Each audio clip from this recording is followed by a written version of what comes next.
Comme tu peux t'en douter, en voyant le titre de cette vidéo, je suis resté coincé, entre guillemets, hein, je suis resté bloqué à mi-jour à cause des chutes de neige. Et oui, il neige encore à 1000 mètres d'altitude malgré le réchauffement climatique. Tu te rends compte? C'est un scandale, hein. Moi, ça ne m'a pas déplu. C'était une petite semaine, hein, malgré le Sherpa qui était fermé. Je n'ai pas pu faire de ravitaillement en fruits et en légumes, mais j'avais la boucherie traiteur qui était ouverte. D'ailleurs, je te mettrai les liens dans cette vidéo. Il est vraiment au top, le charcutier traiteur. Bref, il m'est arrivé comme d'habitude, hein, mon petit lot de problèmes quotidiens. Je te laisse regarder la vidéo et je te dis à tout de suite. Alors, pour pas changer, il neige. Mais ce qui change vraiment, c'est que maintenant, j'ai des voisins. Comme tu le vois, hein, ce n'est pas impossible, hein, de se déplacer, hein, mais tu vois, il faudrait rouler avec les chaînes. Et comme je n'ai pas envie, je pense que c'est la meilleure option, c'est encore de rester ici pour l'instant. Le Sherpa est fermé, mais je vais jusqu'au village pour voir si à la boucherie ils font pas des fois des pots de pain ou autre chose, je ne sais pas. On verra bien. Ou j'achèterai un morceau de bidoche. Putain, je comprends pas, hier j'ai dû faire un sacré détour. Parce que là, j'ai même pas marché 5 minutes et regarde. Je suis déjà arrivé au village. Tiens, bah lui, tu vois, on va lui dire de venir déblayer l'air de camping-car. Hein. Putain, regarde le boulot. C'est comme là. J'ai trouvé une pizzeria d'ouvert. Bon, comme on se balade pas avec le carnet de vaccination, je vais pas pouvoir y aller, mais bon, je pourrais toutefois commander une pizza, ce sera déjà pas mal. C'est ouvert du mercredi au dimanche, je crois. Donc tu vois, ça nous laisse 3-4 jours pour s'organiser, pour manger peut-être une pizza un de ces soirs ou un de ces midis, je sais pas. Parce qu'il faudra que je vienne de toute façon la chercher à pied. Tu vois la fontaine en face de la pizzeria. Putain, mais je suis surpris, non, c'est pas un SUV. Non, c'est un camion, mais enfin bon, t'as pas de chaîne ni rien, et tu vois, bah il arrive jusqu'ici. Attends, je vais descendre, mais je vais essayer de pas me glander tout de suite. Ce qui pourrait bien arriver très bientôt si je fais pas attention. Ah bah ils sont en train de livrer l'avion.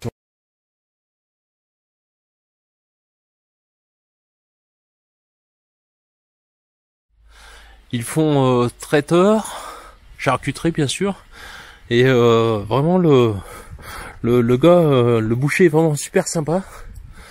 Bon bah allez, on va rentrer, hein. Ça c'est on n'a pas besoin d'y aller tout de suite, hein. On a nos raquettes, c'est le magasin de Sport 2000, je sais même pas s'il est ouvert. Oh si, peut-être, c'est éclairé. Regarde ça, on n'entend même pas arriver les chasse-neige. Chaque fois que je sors la caméra, il y a un avion, une voiture ou une merde. Ouais, tu vois la route, à la limite, ça irait sûrement en montée, mais en descente, laisse tomber. Et là, comme je dois descendre, regarde un peu les bagnoles. Avec les bagnoles électriques, il faudra que les mecs ils trouvent une solution. Il faut qu'ils mettent des bornes de partout, hein, parce que là, sinon ça redémarrera jamais. Bon bah allez, on va rentrer au camping-car vu qu'on a de quoi manger pour aujourd'hui.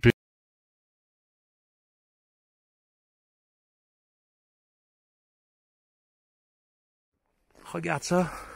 Bon, c'est joli entre guillemets, hein, mais bon. Oh, la route. C'est même plus la peine qu'ils essayent de venir déneiger là. Faut attendre que ça s'arrête et puis c'est tout. J'ai l'impression que le soleil veut percer. Mais bon, j'ai l'impression qu'il faudrait qu'on monte là-haut avec une chignole hein, pour lui donner un coup de main. Sinon, on est mal. Regarde ça, putain, il y a bien, je sais pas, bon, on voit pas bien sur les photos, mais punaise, il y a bien 1,50 m, c'est pas possible. Oh, il y a de la neige. Hein. Génial. Sur la route aussi, il y a de la neige. Opération de la matinée, réaliser du pain avec le Huminia, tu vois. C'est un four que tu mets sur une plaque chauffante. Alors tu vois, à la maison, j'avais déjà préparé la farine avec le sel. Il me reste plus qu'à mélanger avec des graines si je veux en mettre et de la levure.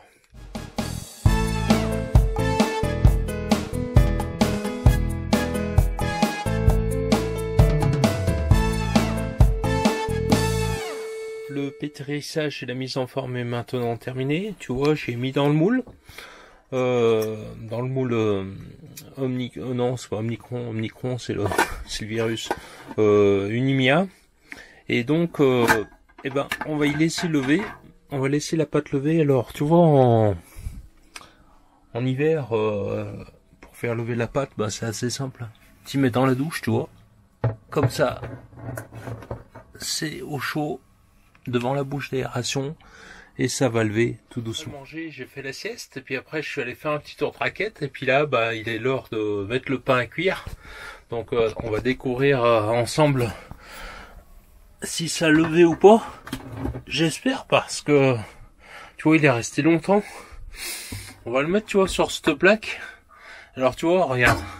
En fait, sur la plaque, sur le feu de gaz, tu mets ça là, c'est fait exprès, hein.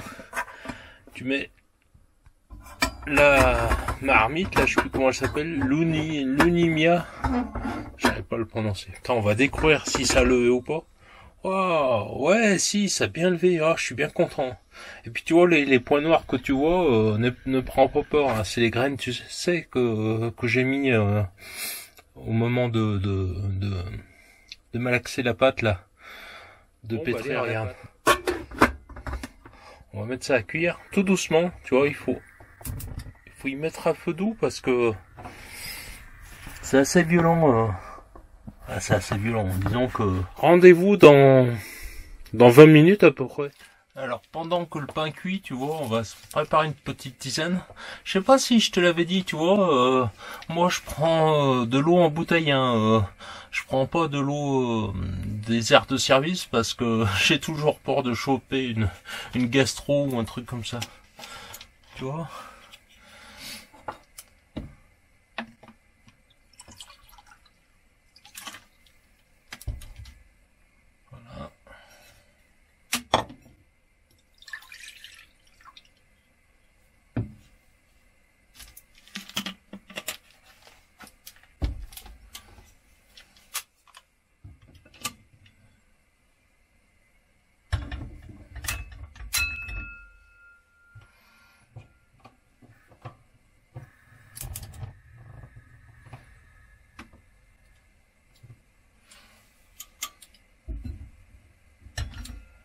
Ah, tu vois, ça va dégager de la chaleur, hein. On va mettre la hotte.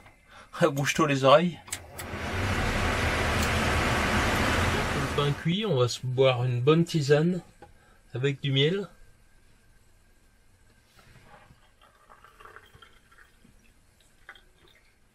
Toujours le même miel. Miel de montagne.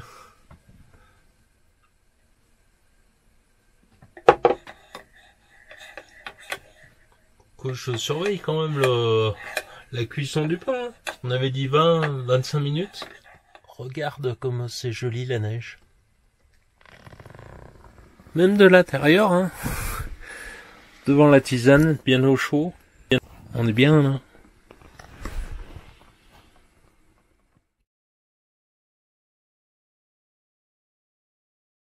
Je vais essayer de pas me brûler. Je sais pas comment je vais faire en fait. Pour pas me brûler. Comme ça, voilà. Comme ça. Ah bah voilà, je me suis brûlé. ça c'est fait. Ah si. Si, il est cuit. Tu vois, le silicone, on peut le toucher, mais pas l'alu. Dessous, il est cuit. Voilà, on va le mettre refroidir. Bon, ce que tu vois pas à la caméra, c'est que je suis en train de goûter le pain que j'ai fait. Franchement, je ne suis pas chauvin. Mais qu'est-ce que c'est bon le pain chaud, la sortie du four. Et surtout quand tu le fais toi-même. Un régal.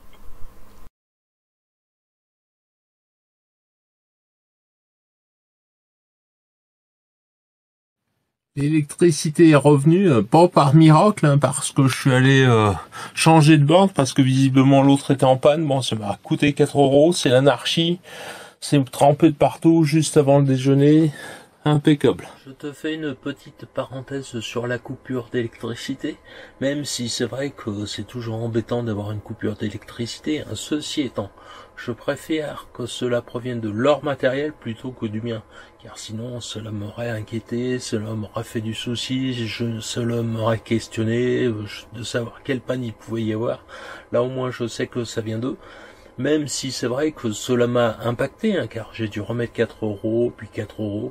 Enfin, tu vois, quand il y a une coupure de réseau général, comme il n'y a pas de batterie dans cette machine-là, elle se réinitialise, mais à 0. En fait, elle ne prend pas en compte la situation précédente. Ça fait que si tu avais payé, par exemple, 4 € pour 24 heures, et que et qu'il n'y a eu que 12 heures de consommé, eh bien ça repart à 0 comme pour un nouveau client. Donc du coup tu perds des 12 heures ou plus ou davantage ou moins, enfin bon. Après c'est embêtant lorsqu'il y a plusieurs coupures de courant dans la journée. C'est ce qui s'est passé hier, mais bon. Tant pis, là je fais attention, du coup je branche pas je rebranche pas l'électricité maintenant, car j'attends qu'il déblaye la neige. Si des fois il y a un chasse-neige qui casse un poteau électrique et qui provoque une coupure de courant, ou alors que la neige provoque, casse un câble. Donc voilà. Fermons la parenthèse. C'est pas retomber en panne d'électricité. Le frigo, ben j'en sais rien. On va aller voir la température qu'il y a là-bas dedans. Oh putain, 3 degrés, mais même le frigo se met à marcher, mais c'est pas possible, ça y est. Pourtant, je suis pas passé devant un marabout, hein, mais ma parole, lui, attends, on voit pas là, lui il marche, j'ai de l'électricité, putain, mais qu'est-ce qui se passe? Tout remarche. Sauf que j'ai l'habitude, hein, quand tout marche, généralement, c'est que derrière, il va arriver un truc encore pire.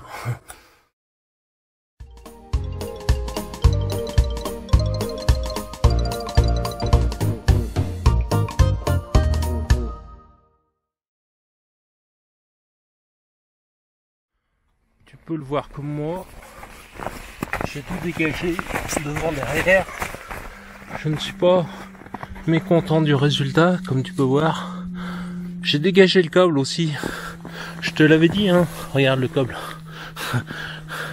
J'étais là depuis 3-4 jours là. Je l'ai dégagé sous 1,50 m de neige. J'étais dégoûté d'avoir laissé le câble s'enfiler dans la neige. Sinon bah voilà ce qu'il arrive. Regarde le boulot. Oh, ratio.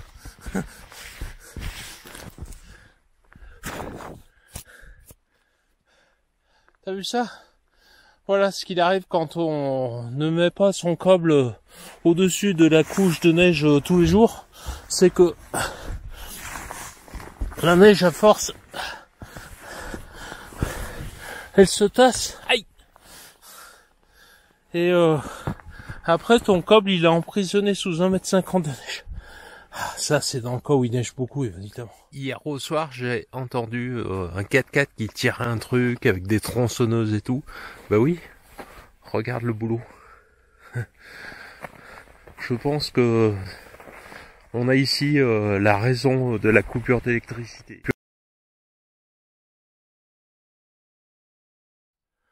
La pratique de la raquette, c'est comme les autres sports, hein, notamment le ski, c'est un savant mélange de neige fraîche, de poudreuse et de glace, parce que sinon, s'il y a trop de poudreuse, tu t'enfonces jusqu'au genou, et si c'est trop glacé, ben ce n'est pas plaisant non plus, car ça fait un bruit et une pantomime du diable.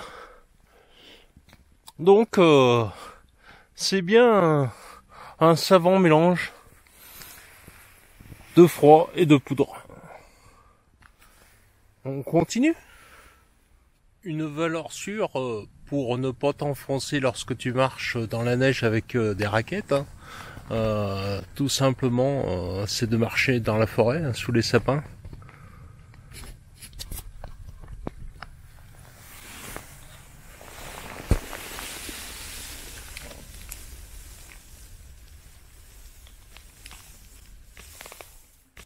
Si tu cherches un sapin de Noël, je te propose celui-ci. Hein. Regarde un peu. Tu n'as pas besoin de le décorer. Il est beau, hein? Regarde. Même à 20 mètres de la route, tu peux t'amuser à croire que tu es perdu. Bon, il faut un peu d'imagination. Lui, cette fois-ci, je ne crains qu'il soit en hibernation forcée jusqu'au printemps. Quelle chance. Regarde un peu ces sapins de Noël. Déjà tout décoré. Olé! Oh putain, ça m'a foutu la trouille. J'ai failli me faire crucifier par un truc là. Dernier jour pour moi à Mijou ce dimanche. Regarde, j'ai même des voisins maintenant.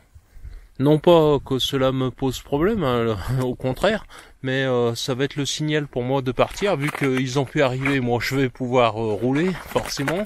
Et puis, il y a aussi une chose, c'est que j'ai rendez-vous à MES enfin, pour mon frigo. Bon, je sais pas ce qu'ils vont faire, normalement ils vont le démonter, enfin...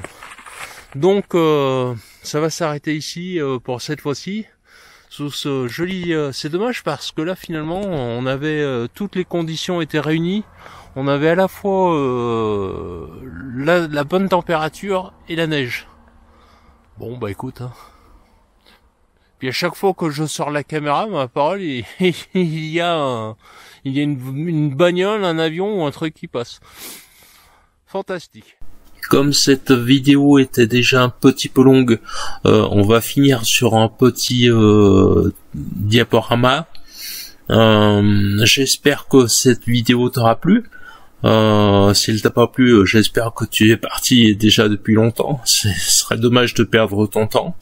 Pour les autres, eh bien, ma foi, je sais pas ce que je vais faire la semaine prochaine, si je vais aller à ce rendez-vous. Bah oui, normalement oui, mais est-ce qu'ils vont me réparer le frigo? Est-ce qu'ils vont le démonter? Est-ce que je vais repartir sans rien? Je sais pas. On verra ça dans la prochaine vidéo. À tout bientôt.